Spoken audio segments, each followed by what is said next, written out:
بسم اللہ الرحمن الرحیم۔ تدبیر نمبر 11، طمع، حرص اور شہوت سے بچیے۔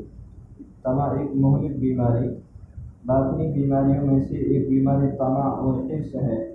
اس کو لالچ بھی کہتے ہیں۔ یہ بھی مہلک بیماریوں میں سے ایک بیماری ہے۔ یہ حرص کبھی حب دنیا کی صورت میں، کبھی کھانے پینے کی صورت میں اور کبھی جنسی شہوت کی صورت میں ظاہر ہوتی ہے۔ انسان جنت سے جو زمین پر اتارا گیا تو بھول ہونے کی جو بنیادی وجہ تھی وہ طمع تھی۔ اماں حوا کے دل میں یہ طمع پیدا ہوئی کہ میں ہمیشہ ہمیشہ جنت میں رہوں۔ شیطان نے قسمیں کھا کر یقین دہانی کروا دی۔ قرآن مجید میں ہے وَقَاسَمَهُمَا إِنِّي لَكُمَا لَمِنَ النَّاصِحِينَ، اور ان دونوں سے قسمیں کھا کر کہا کہ بے شک میں تمہارا خیر خواہ ہوں۔ دونوں کے سامنے شیطان نے قسمیں کھائیں کہ تم اگر یہ کام کر گزرو گے تو تمہیں ہمیشہ جنت میں رہنا پڑے گا۔ چنانچہ اس طمع میں کہ ہم ہمیشہ ہمیشہ جنت میں رہیں یہ بھول گئے کہ پروردگار نے تو اس درخت کے قریب جانے سے بھی منع فرما دیا تھا۔ ان کے دل میں یہ بات آئی کہ جس درخت کے پاس ہم تھے اس درخت کا پھل کھانے سے منع کیا تھا۔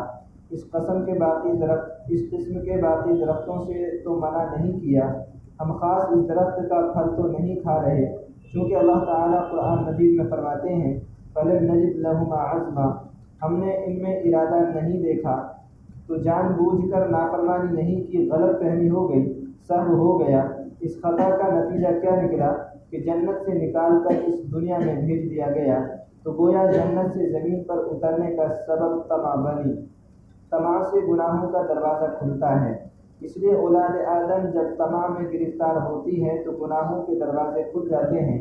اگر طمع نہ ہوتی تو کوئی پرندہ جال میں نہ پھنستا، اگر طمع نہ ہوتی تو کوئی مچھلی شکاری کے ہاتھ نہ آتی، طمع نہ ہوتی تو شیر کبھی پنجرے میں بند نہ ہوتا، طمع نہ ہوتی تو انسان کبھی جسم فروشی والا گناہ نہ کرتا۔ یہ سارے گناہ اسی حرص اور طمع کی شاخیں ہیں۔ لالچ بری بلا ہے۔ اس طمع کی وجہ سے انسان زیادہ کے شوق میں تھوڑے سے بھی محروم ہو جاتا ہے۔ چھوٹے بچوں کی کتابوں میں ایک کہانی لکھی ہوتی ہے کہ ایک کتے کے منہ میں گوشت کا ٹکڑا تھا۔ وہ کہیں تالاب کے کنارے جا پہنچا، پانی میں دیکھا تو ایک کتا گوشت کا ٹکڑا منہ میں لیے کھڑا تھا۔ وہ دراصل اس کا اپنا عکس تھا۔ یہ سمجھا کہ یہ دوسرا کتا ہے۔ اب دل میں خیال آیا کہ دوسرا ٹکڑا بھی لے لوں۔ اس نے دوسرے کتے کو بھونکنے اور کاٹنے کے لیے منہ کھولا تو جو ٹکڑا اپنے منہ میں تھا وہ بھی تالاب کے پانی میں گر گیا۔ اس لیے کہتے ہیں کہ ایک پرندہ جو اپنے ہاتھ میں ہو وہ ان دو پرندوں سے بہتر ہے جو درخت پر ہوں۔ اس لیے کہتے ہیں کہ لالچ بری بلا ہے۔ طمع انسان کی کشتی کو ڈبو دیتی ہے۔ یہ حرص کشتی کے سوراخ کی مانند ہے۔ کشتی کے پیندے میں سوراخ چھوٹا ہو یا بڑا، بند نہ کرے تو کشتی کے ڈوبنے کا سبب بنتا ہے۔ طمع تھوڑی ہو یا زیادہ، اس کا علاج نہ کرے تو انسان کی کشتی ڈوبنے کا سبب بن جاتی ہے۔ اور طمع کا تعلق آرزوؤں کے ساتھ ہے۔ یہ دنیا ایسی ہے کہ آرزوؤں کو جوان کرتی ہے، انسان کے جسم کو بوڑھا کرتی ہے، بندے کو قبر کے قریب کرتی ہے اور پروردگار سے دور کرتی ہے۔ ایک حریص آدمی موسیٰ علیہ السلام کی خدمت میں حاضر ہوا کہ میرے لیے دعا کریں کہ میں جانوروں کی بولی سیکھ جاؤں۔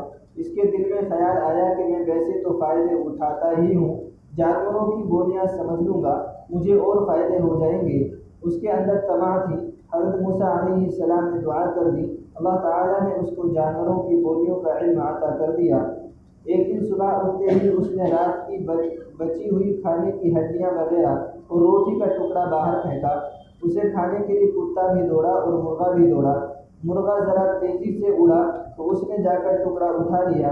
اب کتے نے اس سے گفتگو کی کہ بھائی میں ساری رات جاگتا رہا ہوں، نائٹ ڈیوٹی پر تھا، سیکیورٹی والے کو نائٹ ڈیوٹی دینی پڑتی ہے، ساری رات میں نے مالک کے گھر کا پہرا دیا ہے، اب میرا سونے کا وقت تھا، تم مجھے یہ ٹکڑا کھانے دیتے تو میں میٹھی نیند سو جاتا، تمہارے لیے تو سارا دن پڑا ہے۔ اس نے کہا تو فکر نہ کر، یہ جو مالک کے گھر میں ایک گدھا ہے نا، یہ آج مرے گا، تمہیں بہت کچھ مل جائے گا، تمہارے مزے ہو جائیں گے۔ کتا چپ ہو گیا۔ اب جو مالک نے سنا کہ گدھے نے مرنا ہے اس نے سوچا کہ بھائی جلدی سے گدھے سے جان چھڑاؤ۔ اسی وقت گدھے کو لے کر مارکیٹ میں گیا اور جا کر گدھے کا سودا کر دیا۔ گھر آ کر بڑا خوش ہوا، بیوی کو بتایا کہ دیکھو میں کتنا اسمارٹ آدمی ہوں۔ پھر دوسرا دن ہوا، اس نے پھر اسی طرح رات کا بچا ہوا ٹکڑا باہر پھینکا۔ کتا بھی دوڑا، مرغا بھی دوڑا۔ مرغا ذرا لمبی چھلانگ لگا کر پہلے پہنچا اور اس نے پھر اٹھا لیا۔ کتے نے پھر کہا بھائی کل بھی تو نے میرے ساتھ زیادتی کی، آج پھر میرے ساتھ زیادتی کر رہا ہے، بڑا بے لحاظ ہے۔ اس نے کہا فکر نہ کر، آج اس کی گائے مرے گی، تیرے وارے نیارے ہو جائیں گے۔ کتا چپ ہو گیا۔ مالک نے جا کر گائے بھی سودا کر لیا، گائے کا بھی سودا کر لیا، بڑا خوش ہوا کہ میں نے یہ پیسے بھی بچا لیے۔ اگلے دن پھر یہی واقعہ پیش آیا۔ آج مرغے نے کہا کہ فکر نہ کر، آج اس کا گھوڑا مرے گا۔ کتے نے کہا کہ تو 2 دفعہ جھوٹ بول چکا ہے، آج تمہارا جھوٹ ثابت ہو گیا، تو پھر دیکھنا۔ مالک نے جب یہ بات سنی تو وہ گھوڑا بھی بیچ آیا۔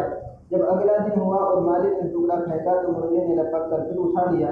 آج تو کتے کو بڑا غصہ تھا، وہ اس سے جھگڑ پڑا، کہنے لگا تو بڑا بے انصاف اور بے مروت ہے، تجھے کسی کی کوئی پرواہ ہی نہیں، تو پرلے درجے کا جھوٹا ہے۔ مرغے نے کہا دیکھو میں جھوٹ نہیں بول رہا ہوں، میں پرندوں کی دنیا کا مؤذن سمجھا جاتا ہوں، مجھے زیب نہیں دیتا کہ میں جھوٹ بولوں، میں جو باتیں کر رہا ہوں سچ کر رہا ہوں۔ آج فکر نہ کر، مالک خود مرے گا اور لوگ اکٹھے ہوں گے، ان کی دعوت ہوگی اور کھانے ہوں گے اور ہڈیاں ہوں گی، تیرا کام بنے گا۔ اب جب مالک نے یہ سنا کہ وہ خود مرے گا تو اس کو فکر ہوئی۔ اب بھاگا حضرت موسیٰ علیہ السلام کے پاس، حضرت بات یہ ہے کہ مرغا کہہ رہا ہے کہ آج مالک مرے گا۔ حضرت موسیٰ علیہ السلام نے فرمایا کہ مقدر میں لکھا ہوا تھا کہ تیرے گھر میں کسی نفس کو موت آنی ہے۔ اللہ تعالیٰ نے سب سے پہلے گدھے کے لیے موت لکھی تو اسمارٹ بنا، گدھے سے جان چھڑائی۔ اللہ تعالیٰ نے اس کی بجائے گائے کو دے دی، تو نے اس کا بھی سودا کر لیا۔ اللہ نے گھوڑے پر ڈال دی، تو گھوڑے کا بھی سودا کر آیا، اب تیرے اوپر پڑ چکی ہے، دیکھ ملک الموت آ رہا ہے۔ کہتے ہیں کہ ملک الموت پہنچ چکا تھا، اس نے بندے کی گدی دبائی اور اس کی روح نکال کے چلا گیا۔ مولانا رومی رحمۃ اللہ علیہ یہ حکایت ایک جگہ بیان کر کے فرماتے ہیں کہ انسان کو چاہیے کہ اللہ تعالیٰ کے کاموں میں دخل اندازی نہ کرے، قدرت جو کرتی ہے اسی میں خیر ہوتی ہے، قضا پہ راضی رہے۔ اگر یہ قضا پر راضی ہو جاتا تو گدھے کی موت سے مصیبت ٹل جاتی۔ فعل الحکیم لا یخلو عن الحکمہ، دانا کا کوئی بھی کام دانائی سے خالی نہیں ہوتا۔ تو پروردگار نے ہمارے لیے جو مقدر میں لکھا ہے وہ ہمارے لیے بہتر ہے۔ بندے کو چاہیے کہ صبر شکر سے اس کو قبول کر لے۔ اس لیے جو بندہ قضا پر راضی ہو جاتا ہے، پروردگار عالم اس بندے پر راضی ہو جاتے ہیں، لیکن حریص یہ چاہتا ہے کہ نہیں، نقصان سے بچوں، فائدے زیادہ سے زیادہ حاصل کروں، اور پھر اس کا انجام یہی ہوتا ہے۔